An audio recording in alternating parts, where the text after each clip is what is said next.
Attends, je suis vraiment confus, hein. Après, voilà, tu parles par-ci par-là des frères, des sœurs. Vu que tu as dit que Jésus ne peut pas être frappé deux fois et que l'œuvre de la croix a été faite une fois pour toutes. Maintenant, alors, ma question, c'est quoi? Bon, après, j'avais d'abord une autre question, mais je vais d'abord poser cette question-là, parce que ça revient en même. Maintenant, ma question est, parce qu'il y a quelqu'un qui m'a fait montrer qu'on peut perdre le salut, alors que moi, je sais très bien qu'on ne peut pas perdre le salut. Mais il a donné Luc 18, verset 8, qui dit, je vous le dis, il leur fera promptement justice, mais quand le Fils de l'homme viendra, trouvera-t-il la foi sur terre? Après, la personne m'a fait comprendre que non, que voilà, que s'il n'y a pas la foi, ben déjà sans la foi, bah voilà, tu sais que tu n'as pas Jésus dans ta vie, quoi, tu vois. Et que nous sommes sauvés par la foi, ça que Paul a expliqué, non par les œuvres. Oui, Donc, ok. non, maintenant, ma question est, si Jésus, non, si il exige d'avoir la foi, alors pourquoi il y a toujours cette confusion-là de est-ce qu'on est sauvé ou bien on peut perdre le salut? C'est ça, Ok, en fait. ok, d'accord, très bonne question. Très bon. Bon, frère Joachim avait levé la main. Bon, je laisse répondre. Garde ta deuxième question. On répond d'abord à cette question. Oui, frère Joachim.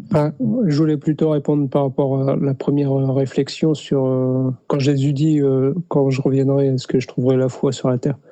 Ça correspond à des temps prophétiques, c'est-à-dire que quand la grâce retournera vers Israël, après l'enlèvement, il y aura 3 ans et demi d'enseignement d'Israël par les 2 prophètes. Ensuite, il y aura 3 ans et demi de règne total de l'Antéchrist.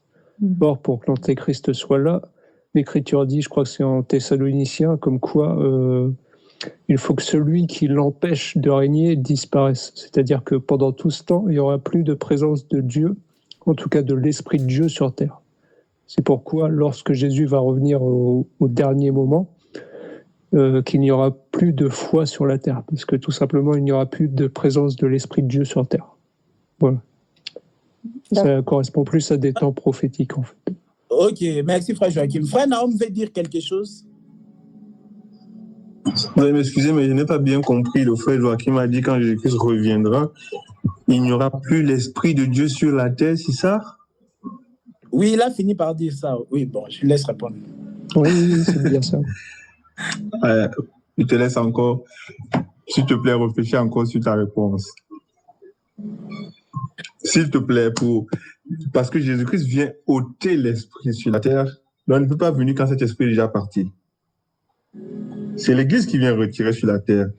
Attends, ouais. Faut pas confondre le temps de la grâce qui se termine avec l'Église par l'enlèvement, mais après l'enlèvement, la grâce retourne vers Israël. Oui. Pendant 3 ans et demi, par l'enseignement des 2 témoins, sauf que les 2 témoins finissent par être mis à mort, et que les 144 000, pareillement, ils vont plus être là. Il y a un temps où l'Antéchrist va apparaître, le temps où il n'y a plus celui qui retient l'Antéchrist, c'est-à-dire il n'y a plus Dieu. Il n'y a plus que des gens qui ont la marque de la bête, qui adorent l'Antéchrist pendant 3 ans et demi. Donc, il y a 2 venues de Jésus-Christ sur la terre, c'est ça ma question. Non, la première venue, si tu veux, c'est l'œuvre de la croix. Jésus est venu, mais quand Jésus vient pour enlever l'Église, il est écrit on sera enlevé à la rencontre de Jésus, c'est-à-dire on sera enlevé au ciel vers Jésus. La deuxième fois où Jésus pose le pied sur terre, c'est pour revenir et régner pour le règne millénium, c'est-à-dire pour régner 1000 ans sur terre, d'accord ? L'enlèvement de l'Église, Jésus ne pose pas le pied sur terre. On va à la rencontre de Jésus dans le ciel. Dans les airs. Oui. C'est différent. Ouais. Oui, c'est différent. Et donc, ensuite, quand il fait le règne de 1000 ans, quand il vient faire son règne, je sais pas, son règne sur la montagne des Oliviers, je crois que c'est ça que tu voulais dire. Quand il pose il pose le pied sur la montagne des Oliviers.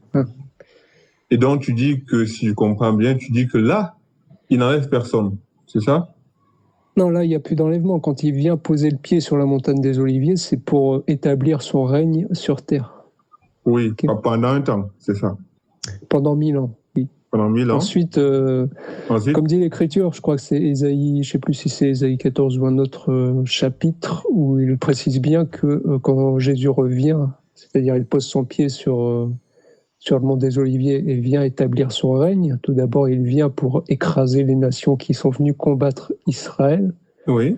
Et il vient pour qu'Israël domine avec lui sur terre, très bien, et qu'il réduise, comment dire, je ne vais pas dire en esclavage, mais qu'Israël domine sur ceux qui les ont dominés. C'est-à-dire qu'il y a une bête. Après, on rentre dans les profondeurs, mais. Il domine sur l'Allemagne. Il domine sur l'Allemagne, premièrement. Oui, mais frère Naom, tu as compris, non? Quand il disait que l'Esprit de Dieu, il n'y a plus la foi, il parle particulièrement par rapport à la période de l'Antéchrist. C'est ça, non? Quand l'Antéchrist règne, oui, voilà. 3,5 là, donc voilà. Voilà, mais maintenant ma question va là, il a dit ce que la révélation dit, d'accord. La foi, Hébreux 11, 1, la foi est une ferme assurance des choses qu'on espère, une démonstration de celles qu'on ne voit pas. Et je crois que la foi appartient à Israël parce que l'apôtre Paul le dit très bien. Tout ce qu'on fait là, tout ce que nous faisons là, tout ce que nous avons appartient d'abord à Israël. C'est-à-dire, ça ne peut pas quitter de la terre, s'en aller au ciel, sans retourner en Israël. Si Jésus-Christ vient régner avec Israël et que la nation Israël est encore là, vous ne pouvez pas me dire qu'alors la foi est quittée de la terre. Ah, d'accord, oui, frère, c'est la manifestation, en fait, tu vois. Je crois que c'est là, le frère Joachim parle de la manifestation parce que, tu vois, comme il a expliqué, après l'enlèvement, première partie des 3,5 là, les deux vont prêcher et le nombre qui vont réussir à évangéliser, la Bible dit à peu près 144 000, tu vois, sont les gens qui manifester la foi. Mais quand l'Antéchrist va entrer vraiment dans son règne, dans la deuxième partie de la dernière semaine là de Daniel, donc là il va les persécuter tout ça et ils vont mourir, que ce soit les 144 000 là qui avaient manifesté la foi, ils vont mourir et les déjoindre. Il va rester quand même Israël sur la terre, on est d'accord, mais sauf que Israël là sera sauvé seulement quand Jésus viendra pour combattre pour eux, c'est comme ça ils seront sauvés. Mais ça dit donc que la foi est quittée de la terre. Il n'y a personne qui va manifester la foi. La Bible dit qu'il y aura un silence d'environ une demi-heure. Une demi-heure, qui correspond à 3 ans et demi de silence de Dieu. Le silence de demi-heure là, c'est au même endroit, au même moment que l'Antéchrist règne vraiment. Vraiment, il règne vraiment bien dans sa force sur la terre. Et la Bible dit silence, pourquoi? Parce qu'il n'y a pas d'adoration qui monte. Pour que l'adoration monte, il faut que l'amour descende. Comme il n'y a pas... Non, je ne suis pas d'accord. C'est comme quand Jésus-Christ est mort. Quand Jésus-Christ est mort, il y a un silence dans la terre. C'est pas parce que... C'est comme si on disait à Dieu que tu vas nous donner ça parce qu'on va te donner ça, puis tu vas nous redonner ça. Non, s'il a décidé de garder son calme, c'est qu'il a décidé souverainement de garder son calme.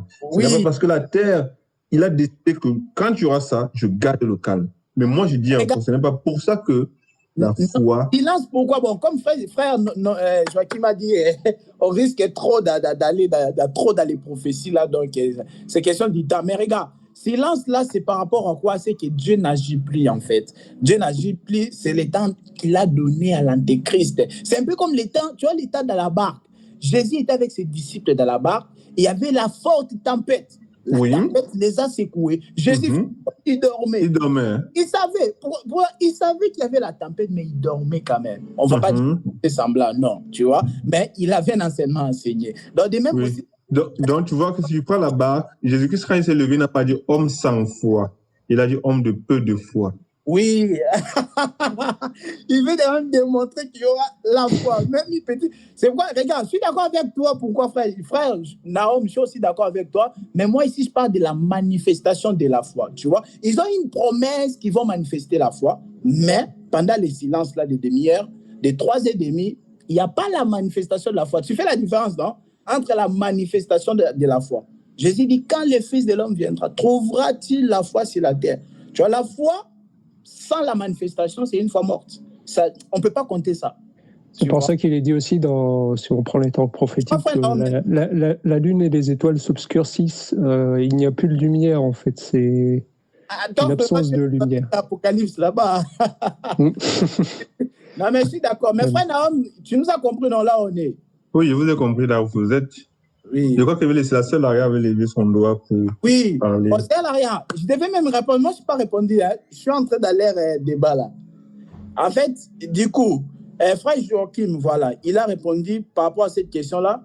Mais maintenant, par rapport à le salut est-ce qu'un enfant de Dieu peut perdre le salut, oui ou non? Parce que le salut, c'est lié avec la foi. Je suis d'accord avec toi. Hein? On ne peut pas séparer le salut avec la foi. Parce que la prédication de la croix vient et nous, on scelle ça, on reçoit ça avec la foi. Mais à ne pas confondre, parce que dans la Bible, il y a plusieurs sortes de foi. Le frère Naom a dit que la foi, c'est une ferme assurance. Donc, il y a la foi comme étant une ferme assurance. Donc, quelque chose comme l'espérance en Dieu. Tu crois en Dieu. Hébreux 11. Il y a cette foi-là que la Bible nous parle. Mais attention, il y a aussi la foi comme tout un homme. Quand tu lis Galates chapitre 3, verset 23, la Bible dit qu'avant que la foi vint, nous étions enfermés sous la garde de la loi. Galates 3, verset 23, montrait la foi comme étant un libérateur qui vient libérer ceux qui étaient sous l'emprise de la loi. La loi, c'était une prison. Paul dit qu'avant que la foi vint, Galates 3, 23, nous étions enfermés sous la garde de la loi. Donc la foi, là, c'est tout un homme qui est Jésus. C'est pourquoi le salut, c'est tout un homme. Le salut, c'est Jésus. Si tu l'as, tu l'as. Si tu l'as reçu, donc tu ne peux jamais le perdre en aucun cas. Bon, l'État nous manque de donner encore des Écritures, mais on ne perd pas le salut. Pourquoi? L'élément clé. Pourquoi on ne perd pas le salut? Ça, vraiment, c'est l'élément clé. Parce que le salut a coûté le sang de Jésus. Le salut a coûté le sang de Jésus. Le sang de Jésus, c'est-à-dire l'œuvre de la croix. Or, comme l'œuvre de la croix ne sera jamais annulée, alors le salut aussi ne sera jamais annulé. Parce qu'on ne peut pas parler du salut sans l'œuvre de la croix. Et comme l'œuvre de la croix ne sera jamais annulée, alors le salut aussi ne sera jamais annulé. Donc c'est ça. Je ne sais pas si vous m'avez saisi. Je pourrais rajouter aussi que l'Esprit Saint est comme un sceau, et si on lit les Écritures à propos des sceaux, il est marqué que les sceaux, c'est pour bien montrer que rien ne peut être changé. Quand le roi pose son sceau, plus rien ne peut être changé, à part Jésus-Christ. Oui, les religieux... C'est écrit où? Je vais noter ça. Faudrait que je retrouve l'Écriture, je ne peux pas la citer. Quand tu parles d'Éphésiens, il dit que l'Esprit comme est un gage, c'est ça? En tout cas, Éphésiens. Je vais chercher. Okay. Je dis. C'est Éphésiens chapitre 1, verset 13. Quand tu lis ça, on dit que le jour qu'après avoir crié à la parole de la vérité, vous avez été scellés par le Saint-Esprit. Amen. Éphésiens 1, 13. Oui. Donc, avoir crié à la vérité, l'évangile de la vérité, nous avons été scellés par le Saint-Esprit. Donc, dans les choses de Dieu, c'est Dieu qui nous garde. Ce n'est pas nous qui gardons Dieu. Ça, c'est les religieux. Les religieux, s'ils veulent prêcher une fausse sanctification, ils rentrent les gens dans certaines pertes, tout ça. Mais non, dans le domaine du salut, dans le domaine de Dieu, c'est Dieu qui nous garde. Parce que je vais te poser la question. Entre toi et Dieu, qui est le berger, qui est la brebis? Le berger, c'est qui? C'est Dieu, non? Ok, maintenant, entre le berger et la brebis, qui garde l'autre? Pose cette question à un religieux. Pose-lui, entre le berger et la brebis, qui doit garder l'autre? Donc, s'il me répond à ça, alors la question sur le salut est réglée aussi. Je crois qu'il y a Jésus qui dit aussi, d'ailleurs, personne ne pourra les ravir de la main de ma main. C'est même là où je voulais venir. Ouais. Il dit, je n'ai perdu aucun, si ce n'est le fils de la perdition. Parce qu'il est les sarments. Et nous sommes... Et il est les cèpes, nous sommes les sarmats, les branches. Oui, c'est Pelagie. Oui, peut-être que c'est une question un peu stupide, mais non. Jésus, il est le bon berger. Il est aussi, comment on dit, une brebis. N'est-ce pas? Il est le bon berger. Et aussi, il est aussi la brebis qui a été immolée. L'agneau. L'agneau. Ah oui, l'agneau. Oui, okay. Quand tu changes de facette, oui. Oui. Mais c'était ça. Il est l'agneau de Dieu. Hein? Jean-Baptiste a dit l'agneau de Dieu. L'agneau de Dieu. Oui, précision. Il est aussi le bon berger. Oui. Donc, Sœur Pélagie, n'as-tu pas lu l'épître de Paul qui parle de la prédestination? Oui. Parce que c'est là où il répond clairement à ta question en disant que vous avez été prédestiné, c'est-à-dire avant que tu ne viennes marcher pour ce que l'on appelle un destin, tu as été prédestiné à une œuvre. C'est-à-dire tu es venu, on avait déjà écrit quelque chose, tac. Je vois que c'est l'apôtre Paul qui dit que nous sommes des lettres. C'est-à-dire Dieu a écrit son temps, il a écrit, comme le frère Joachim m'a dit, il a mis son sceau. au final, comme on dit chez nous, au final, que tu montes, que tu descendes, tu seras comme Jonas. Quand il t'a dit va à Ninive, tu as dit moi je pars d'abord à Tars, il m'en veut quelque part, parce qu'il ne veut pas que Ninive soit sauvée. Il te prend, il met à Ninive. Fin. Donc le salut ne peut pas, on ne peut pas perdre le salut, on peut pas, un enfant de Dieu ne peut pas se perdre, peu importe, oui. Il reviendra le temps voulu à son Père. Oui. Amen. Oui, oui, oui, c'est Alaria. Le salut ne peut pas se perdre. Le salut, c'est tout un homme. Oui, je voulais. Oui, voilà. Il dit, je suis avec vous jusqu'à la fin. C'est comme je dis, ma consolation est même dans ce monde où on est troublé par les gens qui bavardent, les gens qui disent l'évangile éternel, c'est comme ça, les gens qui se tiraillent à gauche et à droite. Moi, je dis toujours à mes sœurs qu'au final, c'est que l'Église, c'est quoi? C'est le corps de quelqu'un. Je ne crois pas que toi, frère, toi, sœur Laria, ou n'importe qui ici, je peux venir pincer tes oreilles, je tire, sans que tu ne combattes pour regarder ton oreille à sa place. Ou je ne crois pas que tu aimerais perdre une partie de ton corps. Tout comme Jésus-Christ, il a baissé son corps sur la terre. Très édifiant. Qu'on monte, qu'on descende. Au final, c'est quoi? C'est que je reviens. C'est mon corps, ce n'est pas votre corps. Je reviens restituer et rétablir mon corps dans sa totalité. On dit qu'il est un Dieu parfait. Donc, dans la perfection, son oreille sera à sa place. Amen. Sa côte sera à sa place et tout sera à sa place. Amen. Amen. Très bien, très bien. Oui, l'autre question, c'est Alaria. T'as encore 2 questions, hein? Je ne sais plus c'est combien de questions. Ouais, bon, déjà, merci à vous tous pour répondre parce que j'étais vraiment confus ces derniers temps. Tu vois, quand quelqu'un vient perturber ta foi, après ça commence à dire, oh, le Seigneur a des projets pour toi, mais tu es dans une doctrine de démon. Donc, tu vois. Donc, voilà, ça me confie. On précise bien ici. Celui qui a réellement réussi le salut ne peut jamais le perdre. Mais celui qui ne l'a jamais réussi, là, c'est autre chose. Il ne peut même pas le perdre. Mais c'est ça que j'ai expliqué. J'ai dit que si tu crois qu'un chrétien a perdu le salut, c'est-à-dire que tu n'as jamais été chrétien, en fait. Oui, oui, il n'a jamais réussi. C'est ça. Tout est, voyez combien l'Éternel est bon. Oui, vas-y, c'est à l'arrière. Je voulais ajouter, il y a le livre des Proverbes ou des Psaumes où il est dit que la sagesse jouait parmi les hommes. Et ça parle d'avant la création du monde. Donc, on était déjà avec Christ avant, on retourne avec Christ après. On vient du ciel, on retourne au ciel. T'as vu comment les Écritures coulaient comme ça comme la... Frère, il faut envoyer ça. Ce sont parce que je n'arrivais pas à défendre la doctrine là, donc on m'a perdu.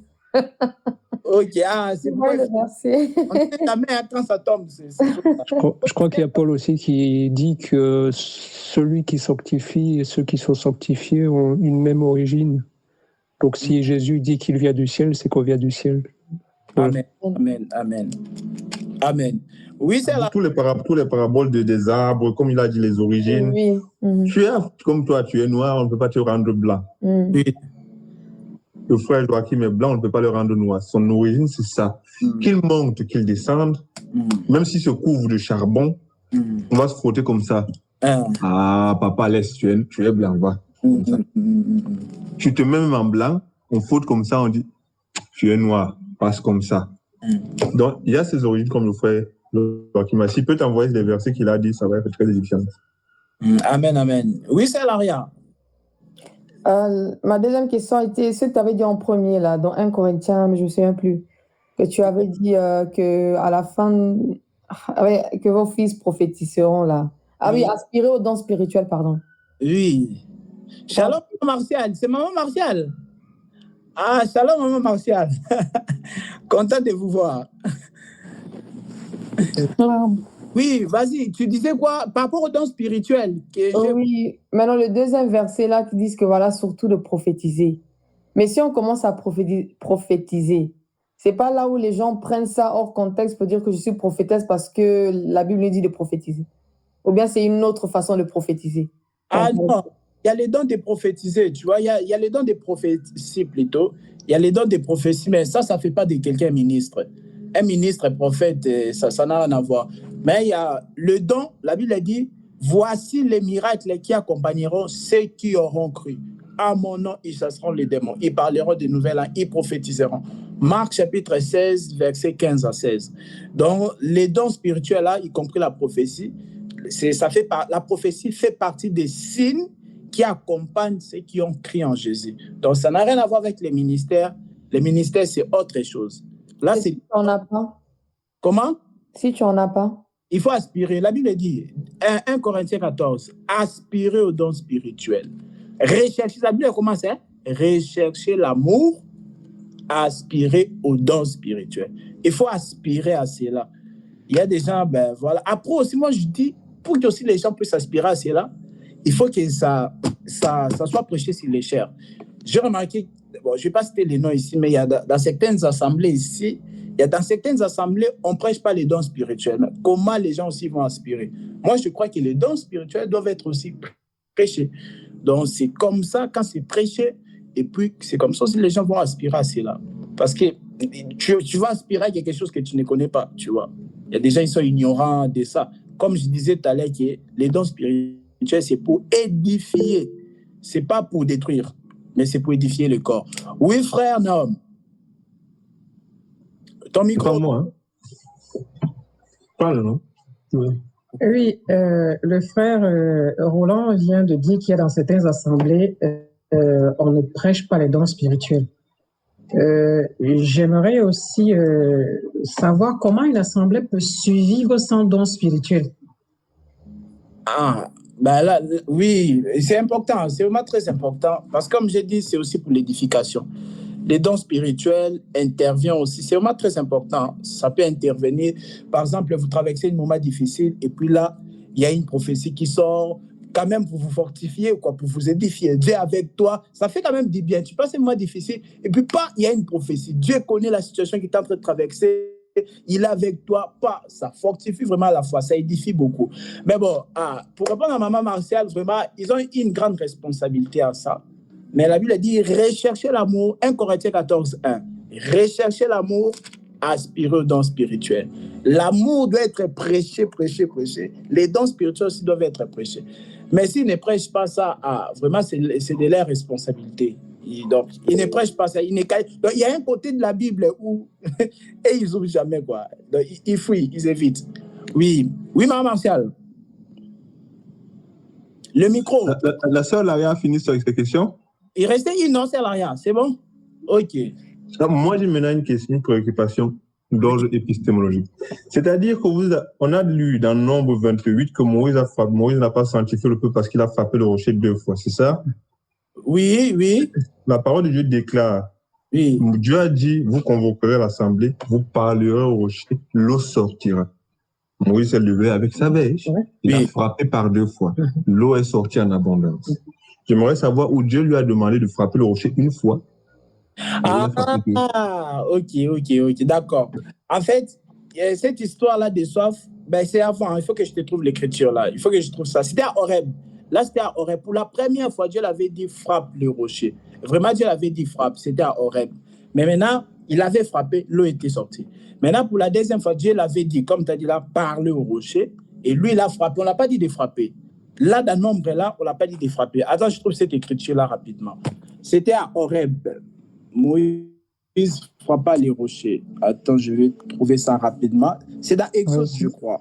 C'est 2 moments différents. C'est pas oui, tu l'as trouvé?